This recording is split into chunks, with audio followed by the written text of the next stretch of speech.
Free News-ի եթերում լուրերից դուրս հերթական քննարկումն է, ինձ այսօր հյուրընկալվել է պատգամավոր Հասմիկ Հակոբյանը։ Բարև ձեզ, Տիկին Հակոբյան։ Նախ շնորհավորում եմ։ Որոշները ասում են շռնդալից, որոշները ասում են վաստակած, դուք ինչպես կբնութագրեք այս հաղթանակը ԿՊ-ի։ Կարծում եմ արժանի հաղթանակ, որովհետև նախկին 5 տարիների ընթացքում մեզ ձայն են տվել ամենակարևոր խոստման համար, խաղաղության, եւ մենք այդ խաղաղությունը բերեցինք։ Բայց դե ընթացքում հարցերով ավելի լավ է բացենք, եթե անգամ նախկինում տված խոստումներին է վերաբերում, որովհետեւ մեկնարկային խոսքը շատ երկար կլինի, որովհետեւ մեր առանց գործերը նախկին շրջանում շատ են եղել եւ հետագայի համար էլ փաստորեն քաղաքացիները եւ ավելի շատ քաղաքացի, քան 5 տարի առաջ էր մեզ ցայն տվել, ավելի շատ քաղաքացի հավատացել է ու տվել է մեզ վստահության քվե, որպեսզի մենք մեր բոլոր խոստումները եւ ամենակարևոր խոստումը, ինստիտուցիոնալ խաղաղության խոստումը իրականացնենք։ Ամենակարևոր թերևս ծրագրերից մեկը, որը նաեւ մատնանշեց վարչապետը, կամ անելիքներից մեկը առաջնային դատական համակարգի ռեֆորմն է լինելու, ընդհանուր, հա, այսպես ասած, հնարավոր լինելու է մանդատների այս բաշխվածության պայմաններում, դե բնականաբար դեռ հստակ չի, բայց ամեն դեպքում մոտավոր պատկերը պարզ է, հնարավոր լինելու է այդ ամեն ինչը իրականացնել։ Դատական համակարգի ռեֆորմները նախկին 5 տարում էլ սկսված էին եւ ռեֆորմներն իրականացվում են եւ բավականին աշխատանք արդեն կատարվել է, սակայն գիտեք, որ մենք նաեւ պատկերացնում ենք այդ ատենակալի ինստիտուտի ներդրումը, մենք պատկերացնում ենք նաեւ վարչապետը խոսել է, որ բոլոր դատավորները պետք է դատավորի ԺՊ դառնան եւ արժանանան նաեւ դատավոր լինելու այդ կոչմանը, նոր դառնան դատավոր, որը հնարավորություն կլինի իրականացնել նոր սահմանադրության միջոցով, բայց ավելի մանրամասն, երբ որ տեքստը կհրապարակվի, տեքստը մենք խոստացել ենք, որ կհրապարակվի, տեքստը հրապարակելուց հետո նոր արդեն կարող ենք մանրամասն քննարկել։ Պատկերացնում եք ապագա խորհրդարանում աշխատանքը եւ աշխատանքը մանավանդ ընդդիմության նման ներկայության պայմաններում։ Իհարկե, որոշ դեպքերում նախկինի վերարտադրությունը ստացվեց եւ Քոչարյանի դաշինքն է փաստորեն չնայած շատ ավելի քիչ տոկոսով, բայց ներկայացված լինելու եւ նաեւ ուժեղ Հայաստանը, որը գիտեք, որ խմբակցության կեսը հանրապետական են, հա, փաստորեն, բայց հաշվի առնելով վերջին օրերին ինչպիսի մանիպուլատիվ հայտարարություններ են անում, կարծում եմ ավելի անորակ է լինելու ընդդիմությունը, քան ունենք այժմ 8-րդ գումարման ընթացքում, որովհետեւ օրինակ 3 իրենց խմբակցության ցուցակի 3-րդ համարը հրապարակեց իրենց վերլուծությունը եւ իրենց ուսումնասիրությունը, որտեղ ներկայացած որոշ ընտրատեղամասերում քաղաքացիական պայմանագիրն ունի 0 ձայն իրականում, բայց մեր անվան դիմաց գրված է 700, 600, 500, բայց այդ բոլոր ընտրատեղամասերում քաղվածքները կան ընտրատեղամասերից, որոնք ստորագրել են նաև ընդդիմադիր հանձնաժողովականները, այո, արձանագրությունները ստորագրված են նաև ընդդիմադիր հանձնաժողովականների կողմից, իրականում հենց այն ձայներն են, որոնք գրված են իրականում մեր անվան դիմաց։ Եվ այս դեռևս իհարկե չի ամփոփել կենտրոնական դրական հանձնաժողովը վերահաշվարկի այդ բանը, արդյունքները, բայց այս պահի դրությամբ քաղաքացիական պայմանագիրն ամենաշատ ձայներ հետ բերած ուժն է, այսպես ասած, 1000-ից ավել ձայն է տեխնիկական խնդիրների պատճառով փաստորեն դուրս էր մնացել մեր հաշվարկից, այժմ վերադարձրել ենք մենք այդ ձայները եւ ներկայացնել, հասկանում եք, ասուլիս հրավիրել, լրագրողներին կանչել, ինչ որ մոնիտոր դնել, բաներ ցույց տալ մարդկանց ու փորձել մանիպուլացնել նման կերպ, բայց ընդհանրապես մեկ պարզ գործողություն չկարողանալ իրականացնել, սա իրոք հույս չի ներշնչում, որ մենք մյուս խորհրդարանում ավելի որակյալ ընդդիմություն ենք ունենալու, քան ունեինք այժմ։ Արդյոք այդ ամեն ինչը չի արվում նաև նրա համար, որպեսզի ֆոն ստեղծվի որոշակի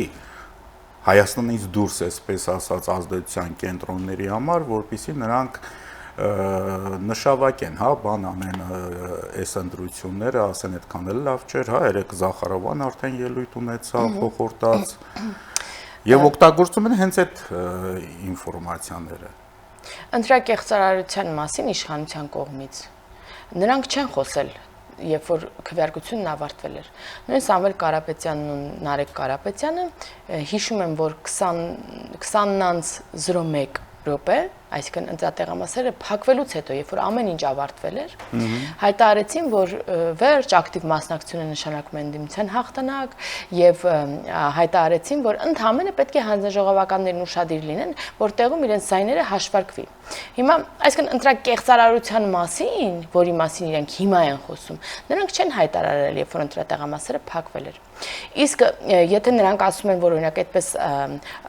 արհեստականորեն ձայն է ավելացել, հասկանում եք, այդ նույն Մեղրաձոր համայնքի 717 քաղաքացին, որը ձայն է տվել քաղաքացիական պայմանագրին, կամ այլ ընտրատեղամասերի, հա, խոսում են 600-500 ձայների մասին, այսինքն ընդհանուր մոտ 2000 ձայն,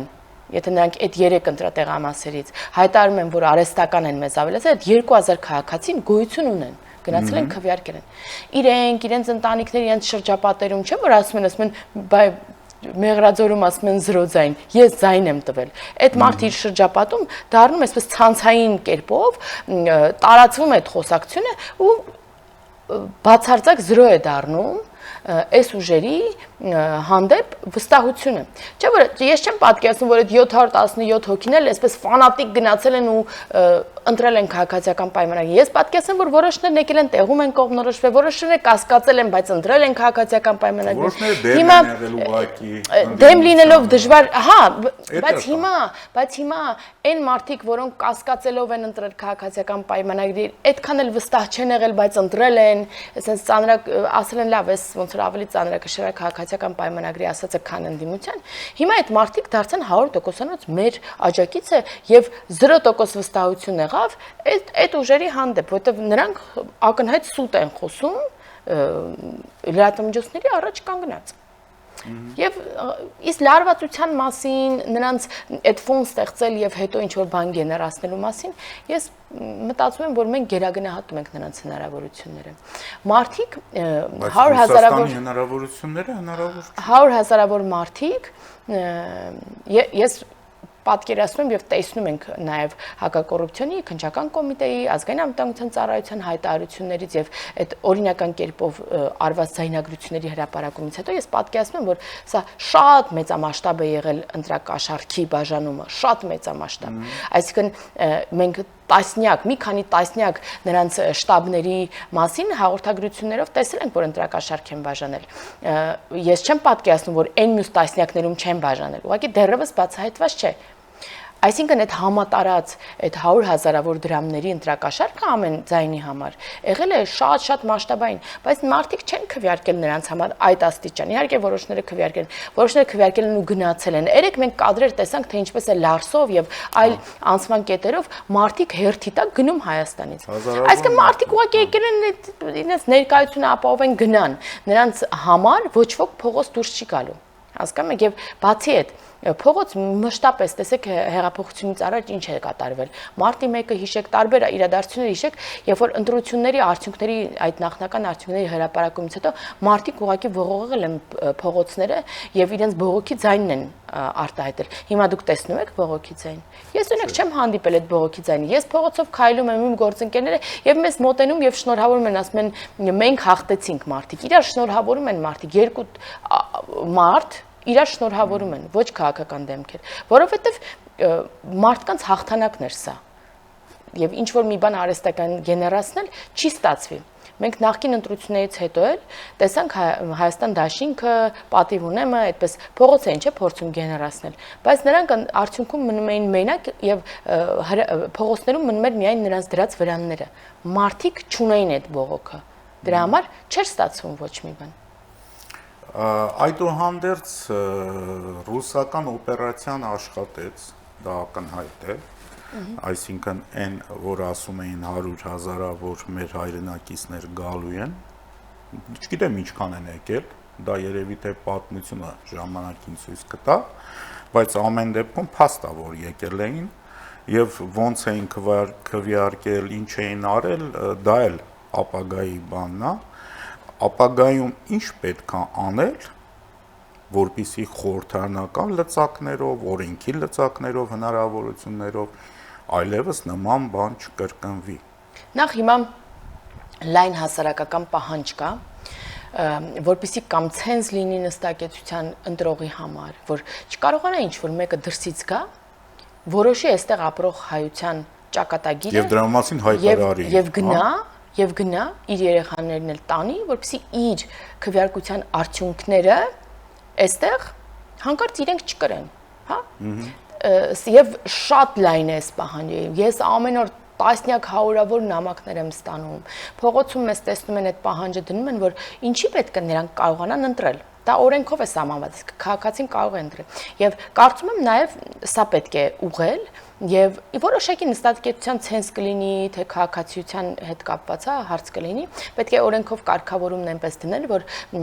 ընտրելու իրավունք ունենան այն մարդիկ, որոնք հետո այդ ընտրության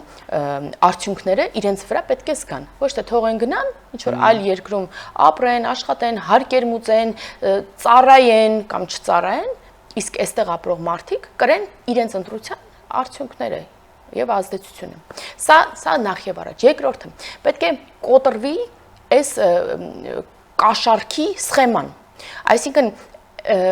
մեր քաղաքացիները հաստատ նկատում են իրենց բակերում, իրենց համայնքներում, քաղաքներում, գյուղերում ընտրակաշառք այս օրերին էլ բաժանել են այն մարդիկ, որոնք ժամանակին նաև հանրապետականների տասովշիկն են եղել եւ բաժանել են նույն ընտրակաշառքը։ Այս մարդիկ պետք է մնան բանտերում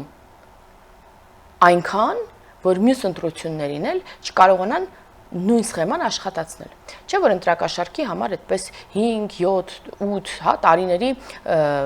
բանտարկություն է սպասվում մարդուն, այո։ Եվ պետք է այս բոլոր մարդիկ կրեն այդ պատասխանատվությունը։ Պետք է լինի հանրային այդ բուլինգ ասեմ, թե ինչ ասեմ, ես թող ինձ ներեն բոլոր մարդու իրավունքների պաշտպանները, այդ անհատներն ու կազմակերպությունները, բայց իրոք սա հասարակության, ժողովրդավարության դեմ ամենամեծ հանցագործությունն է, որ կարելի է պատկերացնել, կեղծել ընտրություններ։ Սա արդյոք չի նշանակում, որ ինչ ենք ընտրություն անում։ Եկեք ամենահարուստ մարդը դառնա երկրի ղեկավար ու վերջ, փակվի թեման։ Որովհետև ով շատ փող ունի, նա կարող է մտնել խորհրդան հիմա։ Վրաստանի օրինակով ինչպես եղավ Վրաստանում ժամանակին։ Հիմա այստեղ էլ էին ուզում նմանատիպ սցենար խաղարկել։ Եվ լավ էր, որ քաղաքացիները մեր տված ազդակները ընդունեց, հասկացավ եւ եկավ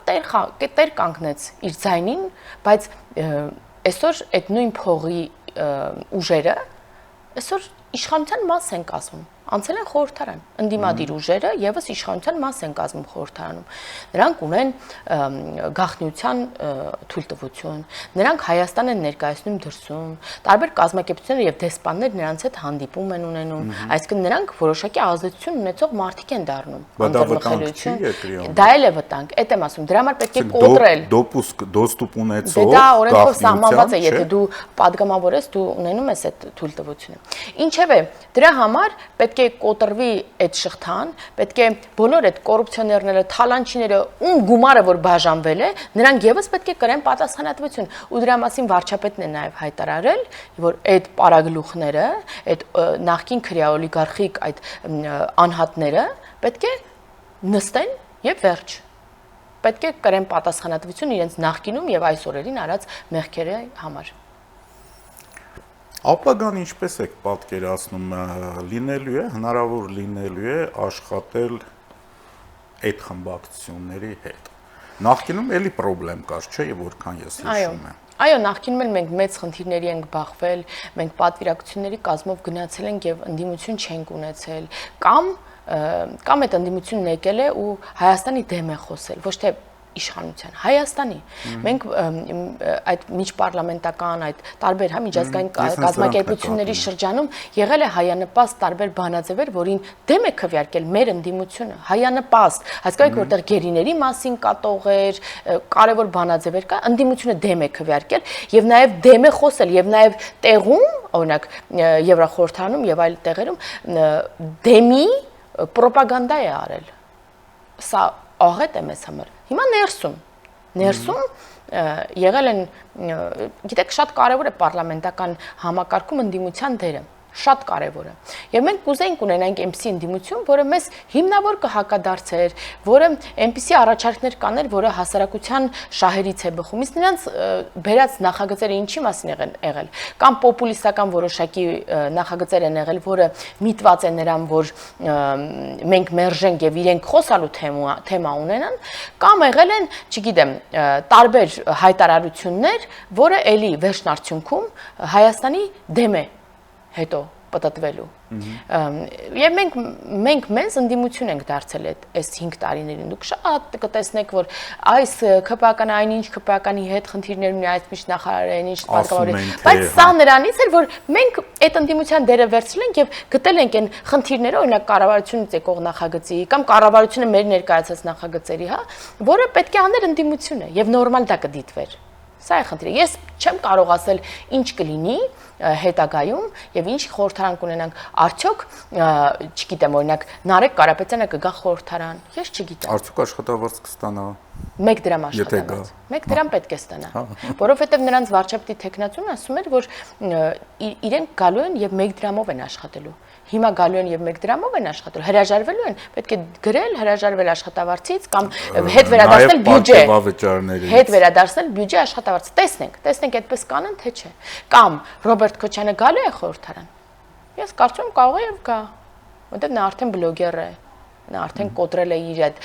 մանկական տրավմաները, թերաժարկության բարդույթ համարվող տարբեր այդ կերպարները իր համար ստեղծած, նա արդեն կոտրել է։ Եվ հնարավոր է այդ ժամանակին, հա, միակ ոինը, այդ միակ տղամարդը հանկարծ գա եւ ընդդիմադիր որպես պատգամավոր նստի եւ կրի այն պատասխանատվությունը, որը իր խմբակցությունը այս օրերին այս 5 տարիներին կրել է։ Չէ՞ որ մենք Քոչայանին ուղված մեղադրանքը իր խմբակցությանն ենք ուղղել։ Ինչի՞ պիտի իր որդին գա առերեսվի հոր արածների հետ, իսկ ինքը պետք է մնա այդպես տարին 2 անգամ ասուլիս տվողի կարգավիճակում։ Ընտրակաշառքների մեջ էին մեղադրում նաև քաղաքացիական պայմանագրին, դուք հիշում եք, որ այն ինչ որ այն ծրագրերը, որոնք իրականացվեցին, հա, թե առողջապահական անվճար բուժօգնության, թե գյուղերի խնդիրները լուծելով, այդ ամեն ինչը մոտավորապես բնութագրվում էր որպես ընտրակաշառք։ Այո։ Ես լսել եմ այդ քննադատությունը, բայց տեսեք, ընտրակաշառք ունի ձևակերպում։ Ընտրակաշառք է համարվում այն դեպքում, երբ որ դու որոշակի խոստում, ֆինանսական կամ աջակցություն ես տալիս, նվիրատվություն եւ այլն, եւ դա անում ես նրա դիմաց, որ քեզ ընտրեն, հա, դա կարեւոր է, նրա դիմաց, որ քեզ ընտրեն։ Եվ մենք երբ որ համատարած թոշակներ ենք բաժանել, թոշակ ենք բարձրացրել, սա արդյոք նշանակում է, որ մենք խնդրել ենք կամ հորդորել ենք կամ ստիպել ենք, որ թոշակառուները մեզ ընտրեն։ Ես բայց բազմաթիվ թոշակառուներ գիտեմ, որոնք նաև մեզ դեմ արտահայտվում, այս հարցումներ կան տարբեր, ժուրնալիստների կողմից իրականացված, մենք տեսել ենք, որ թոշակառուները դեմ են խոսում, դա որովհետև կենսաթոշակի բարձրացումը, ինչը մենք խոսք ենք տվել մեր 5-ամյա ծրագրով, եւ մենք կատարել ենք եւ դեռ մի բան էլ գերակատարել ենք մեր տված խոստումը։ Սա անվանել բան, եւ սա նշանակում է նաեւ, որ արդեն այս հուլիսին թոշակառուները հին թոշակն են ստանալու, հա, կամ այլևս չեն վիրահատվելու եւ դեղեր չեն ստանալու։ Եթե այդպես լինի, կարող է այս խոսակցությունը իրականության հետ որևէ աղերս ունենալ։ Բայց այս ամեն ինչը շարունակվել է, ասեմ ավելին, մենք նաև ուզում ենք այնպիսի մեխանիզմներ ներդնել եւ վարչապետը դրա մասին խոսել է, որ այդ մինիմալ գնաճի բարձրացմանը զուգահեռ աճի նաև այդ բազային կենսաթոշակը, որովհետեւ թոշակառուն կարողանա օգտվել այդ մինիմալ կարիքները իր հոգալ։ Այսինքն սա սին դատարկ ուղղակի քննադատություններ են, որոնք տեղ չունեն։ Ես հիշում եմ, որ երբ որ թոշակների բարձրացման մասին այդ հրապարակումն եղավ, ընդդիմությունն ասաց, որ հլը սպասեք, թոշակները չեն բարձրացնելու, սա ուղղակի ասում են, եւ բոլորը սպասում են տեսնեին այդ հաջորդ ամսվա կենսաթոշակը բարձր են ստանալու, թե չէ։ Ստացան, չէ՞ մարդիկ։ Հիմա հուլիսին մեր կենսաթոշակառուները ստանալու են, չէ՞, իրենց թոշակը, շարունակվելու է, չէ՞, այդ բժշկական այդ համընդհանուր ապահովագրությունը։ Մարդը գնալու է իր դեղերը, էլի ստանալու է, մարդը դիմելու է եւ էլի օրինակ աչք է վիրահատելու, սիրտ է վիրահատելու։ Եվ այս ամեն ինչը շարունակական է լինելու, բայց դեռ հաջորդ ընտրությունը դեռ 5 տարի հետո են։ Հարցս ենթատեքստել ուներ հետեւյալ տրամաբանությամբ, իսկ ինչու դուք խոսքս նախկիններին է ուղված, այդ ընտրակաշառքը չէիք տալիս ձեր ժամանակ, չէ՞։ Այսինքն ինչի չէիք թոշակները բարձրացնում, ինչի չէիք ճանապարհները կառուցում, մանկապարտեզներ, դպրոցներ։ Գիտեք ինչու։ Նախ Ռոբերտ Քոչարյանը դրան լավագույն պատասխանը տվել է։ Միևնույն 1 ամիս առաջ ասել է, որ թուլափայ է թոշակը, թուլափայ։ Իրենք համարել են դա թուլափայ, եւ որոշ դեպքերում մտածել են, որ առանց այդ թուլափայը լավ մի ձև յոլա կգնան, դրա համար էլ ամիսներով թոշակ չեն տվել մարդկանց։ Այդ իրենց համարած թուլափայը մի 2 կոպեկը 3000, 5000 մաքսիմում։ Իրենք դա էլ չէին տալիս։ Ամիսներով թոշակառուները միտինգ էին անում, հիշում եք։ Գնում են այդ հացփոստի բանը, մոտ բողոքում էին եւ չէին անում, որովհետեւ իրենց գրպանն էին հարստացնում։ Այսօր ապօրինի գույքի բռնականցման այդ օրենքի շրջանակներում միլիարդներ են պահանջվում այդ մարդկանցից։ Իրենց կրթության նախարարից այդ թվում, ես տարբեր պաշտոնյանից, Ռոբերտ Քոչարյանից իր ընտանիքով, Գագիկ Ծառուկյանից իր ընտանիքով, տարբեր հանրապետական տարբեր դեմքերից այսօր միլիարդներ են պահանջում, որովհետև այդ գումարը, որը պետք է դպրոց սարքվեր, ճանապարհ սարքվեր, լուսավորություն, եկեղեցիներ վերականգնվեին, կենսաթոշակներ բարձրանային, միջին աշխատավարձ եւ այլն, այս ամեն ինչը գնացել է ուղիղ իրենց կենսհամակարգի բարձրացման, իրենց տարբեր դղյակների սարքման, բա ո՞նց է եղել։ Ո՞նց։ Ես ինչի այսօր դղյակ չունեմ։ Ինձ այդ գումարը չունեմ։ Որտեղ ինչի չունեմ, որովհետև ես աշխատավարձով եմ իմ բարեկեցությունն ապահովում, իմ կարիքները հոգում։ Իրենք այդպես չեն եղել։ Եվ ո՞նց է այդ օրենքը աշխատում։ Նայում են քննչականը կամ հակակոռուպցիոնը նայում են, ասում են տեսնեմ այս մարդը կարող էր այս արժեքի պարտատոմսեր կլինի, թե ինչ կլինի, տուն, ավտո կլինի, կարող էր իր աշխատավարձով ունենալ իր աշխատելու ընթացքում եւ տեսնում որ չի կարող։ Եվ դա է ապօրինին, ոչ թե իրենց ողջ գույքն են ուզում, այլ այն ինքը ինչը չէր կարող ունենալ իր աշխատավարձով։ Կամ նրանք ասում են, որ հիմարություն է դպրոց սարքելը, որովհետեւ իրենց պետք չի կիրթ քաղաքացին։ Իրենց պետք է տգետ քաղաքացի, որպեսզի նրան ոնց ուզեն մանիպուլացնեն։ Իրենց պետք է տգետ քաղաքացի, որ 5 տարին մեկ գնային 5000, 10000 դրամով ձայնը առնեին, որ հավատացնեին, որ տեսահսկվում է գրիչի ծայրին կա կամերա, եւ քաղաքացին գնար եւ վախից ընտրեր իրենց, կամ այդ փողի համար ընտրեր իրենց, կամ չկարողանար կարդալ եւ հասկանալ ինչ է այդ ծրագրում գրված, եւ չկարողանար վերլուծել, թե ինչ է խոսում սրանք։ Հասկանում եք, ինքնուրույն չկարողանար վերլուծություններ անել։ Դրա համար էլ իրենք դպրոց չեն սարքել, իրենք նախադպրոցական կրթությունը չեն կարևորել, իրենք ճանապարհ չեն սարքել, իրենք թոշակ չեն բարձրացրել, իրենք գիտությանը չեն հատկացրել գումարներ։ Գիտեք, քանի 100%-ով է բարձրացել գիտական ֆինանսավորումը, քանի 100%-ով, մի քանի 100%-ով, 3-400%-ով, այդ էլ է գիտական նաև ներդրման արդյունք, որ մենք այսօր ունենք ռազմաարդյունաբերություն ու մենք այլևս ոչ թե սպասում ենք, որ մեր տված գումարի դիմաց, օրինակ Ռուսաստանի Դաշնությունը մեր զենքը տա, այլ մենք ռազմաարդյունաբերություն ունենք եւ ունենք միլիարդների պայմանագրեր եւ արտահանում ենք մեր ապրանքը արդեն, հասկանում եք։ Ոչ միայն մեր համար ենք օրինակ դրոն կամ այլ ռազմական տարբեր ապրանքներ արտադրում, այլև արտահանում ենք, ուրիշ երկրներ են դրանք գնում։ Թիրախավորում են նաեւ ԿՊ-ին, ասել է թե ձեզ ընտրողներին, ասելով որոշակի իմաստով բնականաբար չեմ ուզում կրկնեմ այդ խոսույթը, հա, ակնարկելով որ ցածր մակարդակ ունեցող հատված այո, անատամ, դժբախտ։ Հա։ Ես շատ անգամ իրենք են գոհունակությամբ ուզում եմ նշել, որ մենք այս օրերին քարոզարշավի ժամանակ մենք նկատում ենք մեր աջակցող քաղաքացիների տարիքի նվազում, մինչև երեխաներ, շատ երիտասարդներ, գեղեցիկ աղջիկներ, տղաներ, խելացի, մարդիկ, տիկնայք, կանայք, տղամարդիկ մեզ աջակցում էին։ Երբ որ նախկինում օրինակ, այո, հարցումները ցույց են տալիս, որ մեզ ամենաշատը աջակցում էին ավելի հասուն տարիքի մարդիկ։ Միգուցե նաև իրենք իրենց կենսափորձն են հաշվի առած, որովհետև նրանք տեսել են նախկին իշխանություններին, օրինակ 18-20-ամյա երիտասարդը, ով պետք է գնար ընտրության այս տարի, նա չի հիշի 17 թիվը, նա չի հիշի տարբեր, հա, մարտի 1-ի դեպքերը նա չի հիշի, հոկտեմբերի 27-ը, ինչ որ վավերագրական կադրեր եւ Քոչյանի հայտարարություն, Վազգեն Մանուկյանի հայտարարություն, որ հոկտեմբերի 27-ը ընդամենը մի խումբ ռոմանտիկների արարք էր, որ կամ դաշնակցական այդ Գերագույն խորհրդի անդամի, որ հայտարարությունը կտեսնեն, որ ընդամենը դա սրբության սրբոց է եղել հոկտեմբերի 20, հասկանում եք, մեր երիտասարդները կարող են նման բաներ կարդան, լսեն եւ մտածեն, որ հա միգուցե դա ինչ որտեղ իրականության նշույլ ունի։ Բայց այն քաղաքացիները, ավակ սերնդի ներկայացուցիչները, որոնք անկախություն են կերտել, որոնք պետականություն են ստեղծել հետո, որոնք պայքարել են այդ պետականության համար, հեղափոխություն են արել, նրանք ավելի գիտակցված են ընտրել քաղաքացիական պայմանագրին։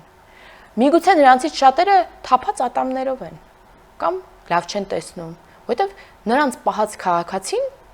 այդքանն է կարողացել,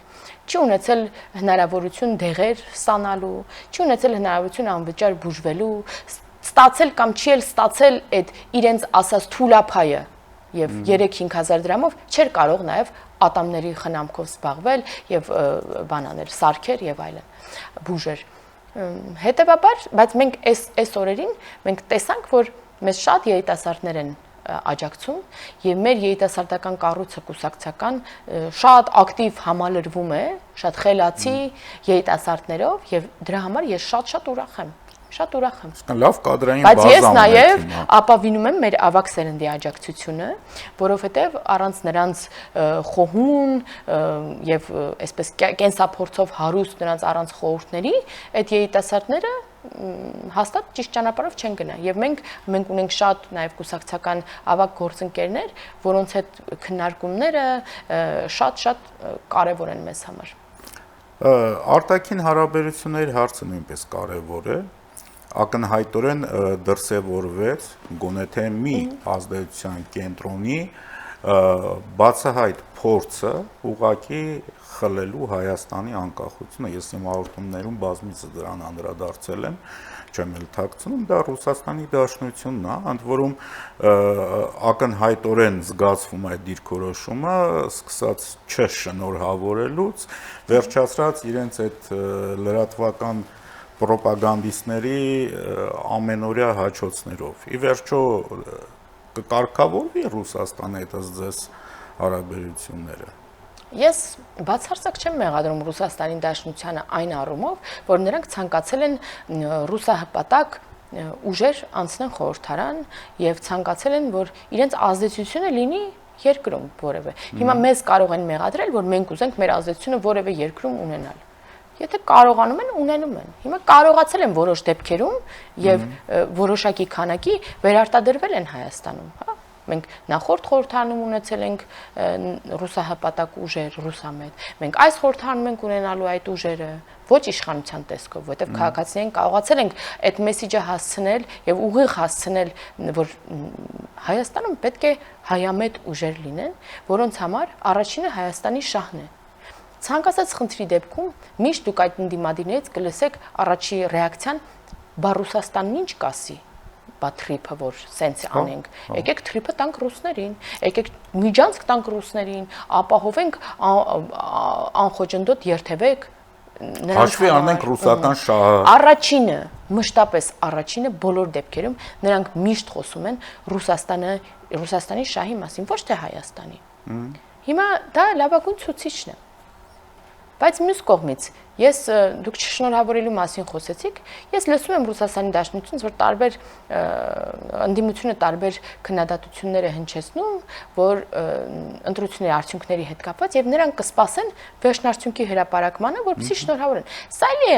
Սա էլ է ընկալելի դիրքորոշում եւ պարզ է, որ ընդամենը ժամեր անց, հա, 1-2 օր անց կլինի այդ հրապարակումը վերջնական կենտրոնական դրական հանձնաժողովի կողմից, որտեղ նույն Ռուսաստանի Դաշնության մեր գործընկերները կտեսնեն քաղաքացիական պայմանագրի ավելացած ձայները եւ ավելի կայուն, այսպես իշխանություն։ Մենք իդեպ 3 արդեն 49.9% էր հասել մեր ձայները Այսինքն շատ հնարավոր է մենք նաև 50+ ունենանք, ավելի շատ մեր ձայները վերականգնենք եւ այդ շնորհավորանքը այսպես թե այնպես կլինի, որտեղ նույն Ռուսաստանի Դաշնության նախագահը կամ այլ գործընկերներ հայտարարում են, որ նրանք պատրաստ են աշխատել քաղաքացիների, Հայաստանի քաղաքացիների ընտրած իշխանության հետ։ Եվ դա լինելու է նաև ապագայում, որտեղ նախկինում եւս այդպես է եղել։ Ռուսահպատակ Ռոբերտ Քոչարյանի ընդդիմադիր, ֆրակցիա ունենալուց հետո 5 տարի առաջ Ռուսաստանի Դաշնության հետ մենք շարունակել ենք մեր լավ հարաբերությունները եւ այս տրանսֆորմացիոն փուլը մեզ միայն շահած է դուրս բերելու Հայաստան-Ռուսաստան հարաբերություններից։ Ասել է, թե Հայաստանը լեգիտիմության խնդիր չունեցավ, հայաստանյան ընտրությունները լեգիտիմության խնդիր չունեցան, որը թերևս այդ ուժերի գլխավոր նպատակներից մեկն էր։ Մեր եթերաժամն էլ սպառվեց, ունեք ինչ-որ ասելու բան, որ կարող է հավելեք վերջում։ Ուղղակի առիթ չեղավ խոսքի սկզբում ասելու, ուզում եմ շնորհակալություն հայտնել մեզ այսքան վստահած աջակցության համար ու ասել, որ սա ել ավելի է պարտավորեցնում մեզ, քանի որ նրանք տեր կանգնեցին խաղաղությանը, մենք էլ տեր ենք կանգնում մեր քաղաքացիներին ու մեր խոստումներին։ Եվ մեր պետությանը։ Անպայման։ Շնորհակալություն։ Ես շնորհակալ։ Հիշեցնեմ, որ տաղավարում ես հյուրընկալել էի ազգային ժողովի պատգամավոր Հասմիկ Հակոբյանին։ Ամեն բարիք ձեզ։